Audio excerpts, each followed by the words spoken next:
Councillor Richard Morris here at the barn, Chawson Valley Community Association down in New Chawson Lane.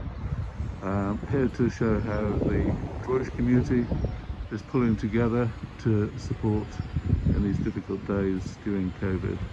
And I'm pleased to join here today the Community Pantry, which provides a service every Wednesday.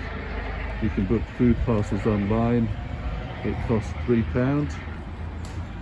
You have all the social distancing and details to adhere to. We'll go into the barn and meet Ashley Stone, who set this up and coordinates it. So, hi Ashley. Hello Richard. So everyone's busy away here with plenty of food, which is a great sight. It is, yes. So what do you do here, Ashley? We rescue food from all the leading supermarkets, manufacturers, distribution centres across Worcestershire, and we turn them into food parcels for the community. Okay, so what goes into a food parcel? It can range from bakery, fresh fruit and veg, chewy products, tin products. Sometimes we get flowers. We also get treats.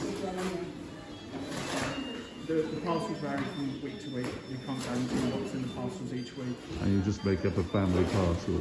Each person who books a time slot will, on average, get 3 bags from the shopping. Okay, and they book online? Yes. And then they come here, they pay £3 and they collect a parcel? That's correct, yes. Excellent. On a Sunday night at 6 o'clock, we will release a link on our Facebook page for people to go on and book a time slot. Time slots are limited and they do go very quickly. Excellent. And how many slots do you have? How many people generally come along? This week we've got 113 food parcels to make up. We do have some people that collect family, neighbours who are shielded in, so we allow people to collect more than one parcel. Providing the person is registered and they're a member, they can collect from other people, just to try and reduce the risk. If they're a member? Yes. So they register to be a member first? Yes. On your first visit, we get you to just fill in a quick form, which has just got contact details and a disclaimer that you need to sign, and then you get issued with a member card with a number on. So when you book, you put your member number in the note so that we can register it for that week. Okay. It's just in case we get any products that get recalled by the supermarkets. Sensible. We've got an idea of who's received food that week. Sensible. And anybody can be taking the food for any need, but you know that some are shielding, and some are people that can't get out, Yes. or they're getting it for people who can't get out as well, which is a great support to the community and really invaluable in terms of the whole food issues that exist at the moment. Yeah, we don't work supporting. on a referral system, so we're not like a food bank. All we're trying to do is stop the food going to landfill. Which is tremendous. And where does the food actually come from? I know you said supermarkets, but... We collect 7 days a week from all the supermarkets, Aldi, Lidl, Waitrose, Tesco's, Morrison's, M&S, and then we collect food from a manufacturer who manufactures desserts, and we also collect food from a distribution centre who distributes the food to all the supermarkets across England for all the supermarkets. And this is, you go to the actual supermarkets at the end of the day? Yes. Yeah, okay. So it's food that could be going out of date within the next few days or so? A lot of the food that we collect from supermarkets is normally bakery, fruit and veg, ambient items. It might be cereals where the box has got ripped. Okay. It might be dented tins. So it's safe, but it would be going to landfill, as you say, so it would be wasted food otherwise, or wasted provisions. So you have a good selection of volunteers that go out to collect this from... We do, yes. You just email or dial them and they go and collect and bring it in? Do they? I know you've got a couple of vans. But... We're linked to Fair Share and Neighbourly. So each night we get a text message or a notification to let us know what's available at that supermarket. We then have a choice whether to accept it or decline it. If we will accept it, and then the volunteer will just go along with the allocated time to collect donations, which will be ready and waiting. And you store up the vans and then just bring it here on a Wednesday to but which is brilliant. You've got a good range of volunteers here. That's a healthy number to support you, which is great to see. Yes. And they're local family and local people, I guess. They're all local. They all live in Droitwich. Which is superb, to see. So we'll thank the volunteers in a moment. But you also do more than just the community pantry, don't you? We also do a street kitchen for the homeless, which is the Worcestershire Homeless Appeal, where we go out and provide hot meals and support for the homeless on the streets of Worcester. Which is great. And you do that on a Friday, Saturday? We do that on a Saturday with 7 other groups, so we take it in turns. We have a hot food van that goes out, which has got a chiller and an oven on, which keep the food hot, and we also get sandwiches donated by a local company in Droitwich called Feast. Called? Feast. Oh yes, I've seen their vans going around here. Which so must be difficult for them because they used to get to a lot of offices, didn't they? Yes. So every Friday they donate what sandwiches are left to be used on the Saturday. Brilliant. So local businesses and organisations are supporting as well, We've got a lot of support from local businesses. Which is superb. And the homeless appeal, my understanding at the moment is a lot of the homeless are in the Fawns Hotel, but they're still going to provide food, I guess. Even if they've got some will take cover, some won't. There are still homeless on the street Right. who haven't taken up the option of going into accommodation. The ones that are in the homes do get provided with a lunch. Okay.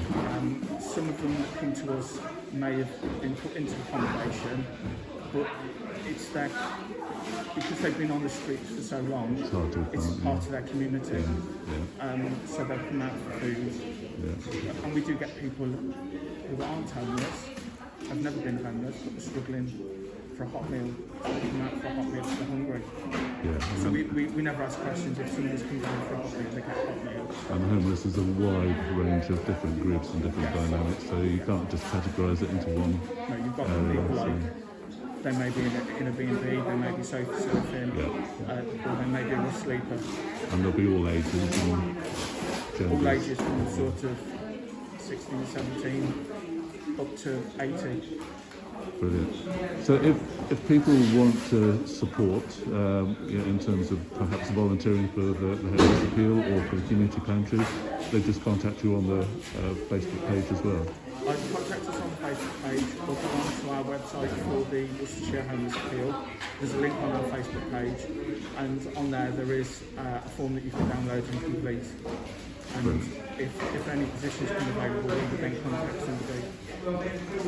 Okay, and just before we just thank all the volunteers, you obviously are all COVID compliant. You said that you're in a bubble with your... Yeah, we're all the volunteers that are here today, we're all in the same bubble. It's the same volunteers every week. We've all been vaccinated, and we all use PPE, face masks, hand sanitizer. When you're working with the public, yeah. Yes. And the public, because they're time swapped, they just come in one by one. They come to the door. Nobody's allowed inside the building. They come to the table at the front of the and you take door, the package and there. the food parcel's taken out. Tick them off and Yes. yeah, excellent. So very compliant and very good in that way. Food that gets left, what do you do? We don't. You don't? Because we're making food parcels, the food will be divided into that number of parcels for that week. Okay. So there'll be no food left. Right. Because we'd rather make sure that people have got plenty of food for the week than have food left over. Great. Ashley? We do share some of it with the food bank in Droitwich. So if we've got items that we think the food bank can use, we will share. So that's the question I meant to ask. How do you work with the other agencies, the food bank, DCBS and others? There's a connection, isn't there? We do work quite closely. Yeah, because I know in the first lockdown you worked with DCBS whilst you were getting organised and set up, I think. We're just all trying to do our bit to help the community. Yeah, it's an umbrella of pulling together to support at this stage. Ashley, that's great. Personally, I'd like to thank you for everything that you do. I know sometimes it's not easy. It's not me. We're all the team.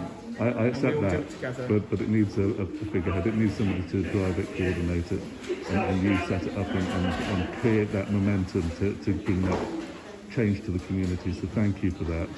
And I know it's not always easy. I know there's obstacles and bureaucracy that gets in the way very often. But you've got to see that what you're doing for the community is superb. And I thank you for that. And I'd like to thank all the volunteers as well. Thank you for what you're doing for Droitwich and the community. Thank you. Thank you. Ashley, thank you very much. Thank you, Richard.